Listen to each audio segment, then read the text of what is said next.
TV has learnt that Interior Cabinet Secretary Fred Matiang'i has issued deportation orders targeting a section of directors of betting companies whose licenses have been revoked. Whereas it is not yet clear how many persons have been affected, the list of directors affected by the issued deportation orders includes persons from Bulgaria, Holland, Russia and Italy, as the state looks to purge the betting industry of what it terms as rogue operators. Now, this comes just a day after the Central Bank of Kenya issued a circular to commercial banks, mortgage financiers and microfinance lenders, notifying them of the revocation of licenses by the Betting Control and Licensing Board. The move by the Central Bank further tightens the noose on the ability by unlicensed players to operate, coming on the back of the suspension of their pay bill numbers by the telecommunications firm Safaricom. So we want to look at what does this really portend, as I mentioned earlier, on security as well. So we give that security nuance with our panelists, and I'm holding court this morning with Professor Naomi Damba, who is the Vice Chancellor of KC University. Also, we have with us Ambassador Erastus Moinche, who is the Chair of the African Capacity Building Foundation, also the Chair of Trademark East Africa, and the former Deputy Chair of the African Union. Also, we do have with us Professor Peter Kagwanja, who is the CEO of African Policy Institute. Also, we do have with us as well the Director of Home Institute, Dr. Hassan Kanenje, and also the Executive Director of Lesson Land Center. This is Emmanuel Kisengani. Let's just continue with the conversation, especially on the betting right now, and we take that flip side, or we flip it to the security angle as well. What does it really portend? Because many people are saying, you know, we had our youth really engaged heavily with betting and this kept them busy. So a lot of insecurity issues also had really gone down. But is that the case? We don't have any empirical evidence or statistics done to actually, you know, to actually confirm this. Let's just begin with you, Peter Kagwanja. Now, first and foremost, you know, the trick you apply in order to sanitize something is to give it a good name. Betting is normally used in football, where you want to flip a coin to see which side one is going to be. That's what you call betting. It's very sane and a very normal concept. But what we are talking about is gambling. Gambling? Yes, this is the kind of thing we are having. It's not betting. It's literally gambling. It's a beautiful word to conceal evil. Gambling is in the world of the so-called the criminal underworld. Anywhere you go, most of the gambling companies, or whatever now you're calling betting, in whatever you want to mention in the world, from Russia to America, are in the hands of mafia gangs. And they are very, very complex businesses where even individuals, if you simply have run out of cash, you go to take credit from the neighboring thing. And if you are not able to pay credit by the time you are required to pay, they come for you, right? So we really talking about nurturing a criminal underworld in this country from the public perspective. Because let's be clear, it's not betting we're talking about gambling. Whether you are using the media, and the irony of it is, and this is what the texts will tell you, the published texts will tell you that you are advertising gambling, you know, in a manner that it looks like it's a very sane business, but it is not. We're normalizing it. You are normalizing and sanitizing evil, in a sense, and we need to be very, and that's why I've always argued and have written about this, and have no apologies, that we are nurturing a capitalism that has no soul. And if your capitalism has no milk of human kindness, then you'll do anything. You can sell organs, even though that you cannot process a liver in an industry or a heart in an industry. You start now talking about the business. I mean, the business of exporting and selling livers. Like, where are you getting them from?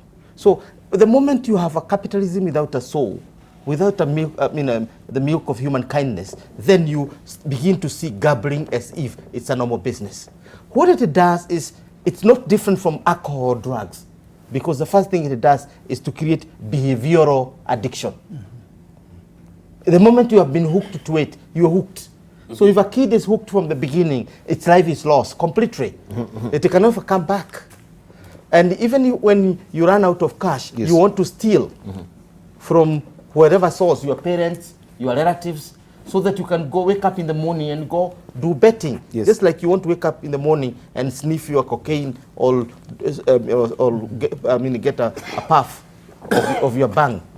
So that behavioral addiction is basically the worst. Then the other thing is creating an impression in society that hard work doesn't matter. It's a get rich quick kind of training of society.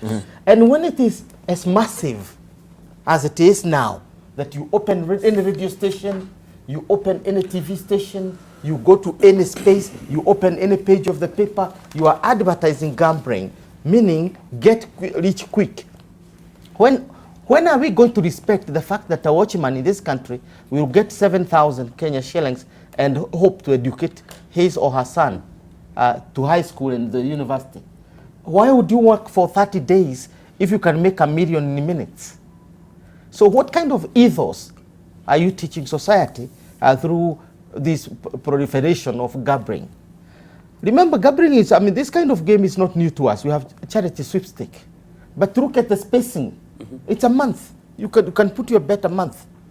Then, now, in golf, people bet. But the kind of money that people are betting is basically to entertain yourself. 1,000 each, or 10,000 each, yes. Because you can have it.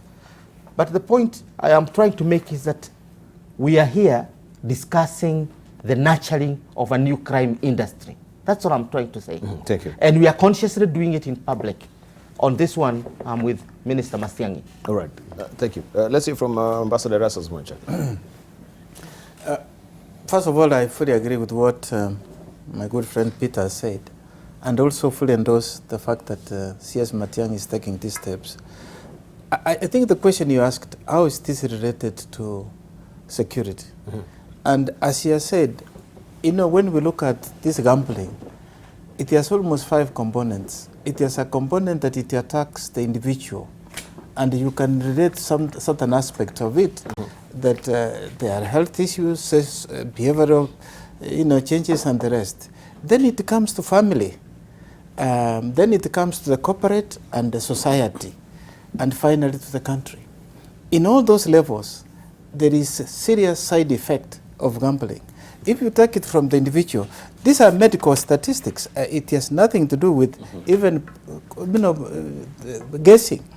That people who indulge so much in gambling, once you get into addiction, it changes you develop some anxiety because you are not sure when you win next. You have poor sleep, you lose appetite, and these people eventually descend into drug abuse. And let's us disabuse the word economic.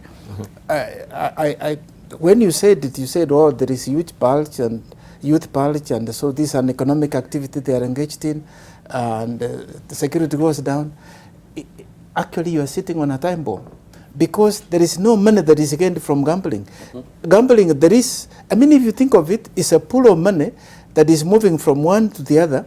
One is being left broke, and one is gaining that. There is no economic activity. Economic activity is when you build the wealth of a nation, and not when you rob people. And share that loot. That's not an economic activity. As he says, this is a criminal event, activity that robs people and concentrate. And by the way, the people who designed those machines, they have designed in such a way that I'm told it's, I think, like 87% people lose. It's only 13 who make money. And that money is also temporal, because the more you continue, you are losing. Now, the question then, to answer your question, how does this relate to national security? As we said, you can see this individual now has lost self-esteem, cannot sleep.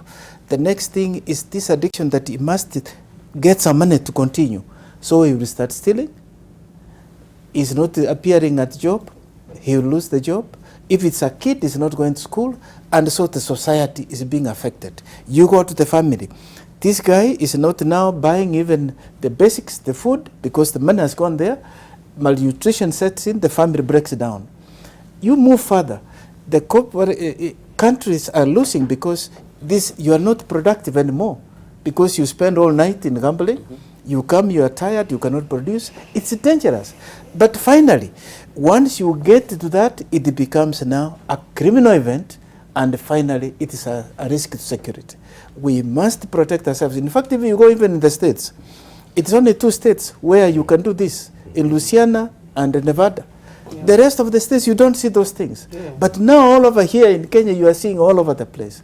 Let's please protect our society from this vice. Right. Hassan Kananja. Yeah, and Nevada. Well, there's a reason why Las Vegas is called the Sin City. Yes. And Macau is not one of the most popular destinations for tourists, but for a criminal underworld, because again, of course, of gambling. Now, people who design gambling businesses, they're not in there to give you money, they're there to take money from you. Those machines are programmed to actually make money of you. So, and I think my colleagues have raised a very important point. Now, I would like to challenge you, because you started by saying we don't have statistic. No, there is. I attended, actually, I think early last month, there was a workshop at Windsor, and one of the presenters was giving statistics. About 70% of our youth are actually, up to 70% are engaged in gambling today. Now, we know it as a science, not as an opinion, that all studies with regard to gambling demonstrate that it's a cancer in every society. We know how chronic cancer ends. It never ends well. So we do not really need anything else. Knowing the number of our children who are now engaged, especially young people, in gambling and in betting, and knowing the predictable, scientifically proven effects of that, we don't need anything else. Of course, we can go and try to apply it to Kenya to see the extent to which it has. But you have seen kids committing suicide because they gambled their school fees. Grades in college are declining a lot because these kids have to spend all the time trying to watch football or whatever it is. They don't have time to do anything else. And there is an opportunity that some criminal underworld, knowing it's so profitable, just look at this past year, they made 200 billion shillings, for heaven's sake. That can build a highway from Busia to Mombasa. They made 200 billion. That is plenty of money. What if I have bad intentions, or I have terrorist designs, and I realized, since they kicked me out of Kismayo, this will be the best way to get into the Kenyan market and make a lot of money and run my activities. Nothing's going to prevent them from doing that. No, this is something, is a cancer, is a nuisance. We should, if we can't strictly regulate it, we should actually ban most of them altogether. Right. Professor Noami Dambo. Dibala, completely agree with my colleagues here and all the sentiment that has been expressed. Here's my point. New Jersey in America has gambling, some of part of it, Louisiana, Nevada. But in Singapore, there is only one place where you can gamble. And there is Secret Service folks that frequently visit the place to watch you, and if you are there constantly, you will be surprised they will come to your house to check whether or not your family are in order, your children are going to school, you have food, you are able to manage your home. Otherwise, you go to jail. And there is not much to earn from this, except those people who are putting it out. And you know, I grew up in Westland, but right now, almost every single hotel in Westland has a gambling facility. Now, so with this kind of trend, and you are in Mombasa, you are everywhere in Kenya, there is gambling. So what are we creating? And we need to stop it before it control all of us and subsume all of us. And like Peter indicated earlier, there's an underworld growing out of this. They're mafia, they're prostitutes. There is, excuse me, all kind of horrible situation happening with very little benefit from the country. And so the question is, why do we have it? I agree with C.S. Matiang'i, shut it down and move it out of Kenya to offshore somewhere, so that all the people who want to gamble, they can go there, but leave us alone to handle our life in a different way. Right. Of course, we've not really told about these other activities that they are actually heavily involved in as well, and that's why maybe some of the licenses are being cancelled. But let's hear from Dr. Emmanuel Kisikani. Yeah, I think a little clarification in terms of what Matiang'i is doing. I think Matiang'i has not said he's banning gambling. Yes. It's about entities that are illegally into the business. Because even I know the government is thinking around having some sort of lottery to support the national team Harambee Stars.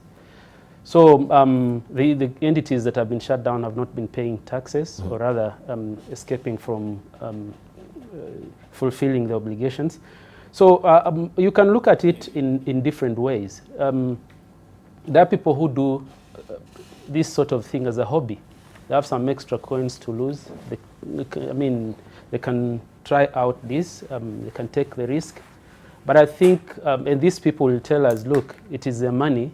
We don't have a problem. I mean, we should not actually interfere with what they do with the money.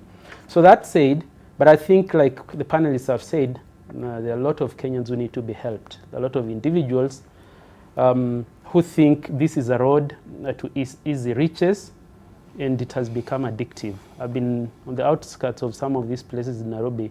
You have young people literally on weekends when you have the Premier League, they're there from morning until very late in the evening trying to chance on winning. And like I think Dr. Ganeja said, the permutations are quite difficult when it comes to the probability of winning, because they'll put there like 12 or 15 teams. Some of them are very small teams. You have no idea where they are. So there are very limited chances that you will succeed. So the problem I think here, which I totally agree, is about the need for regulation, because it has become addictive, made so many young people. We're saying it's a solution, but I think it creates more problems for young people because makes them bankrupt. We have seen cases about some of them actually taking suicide.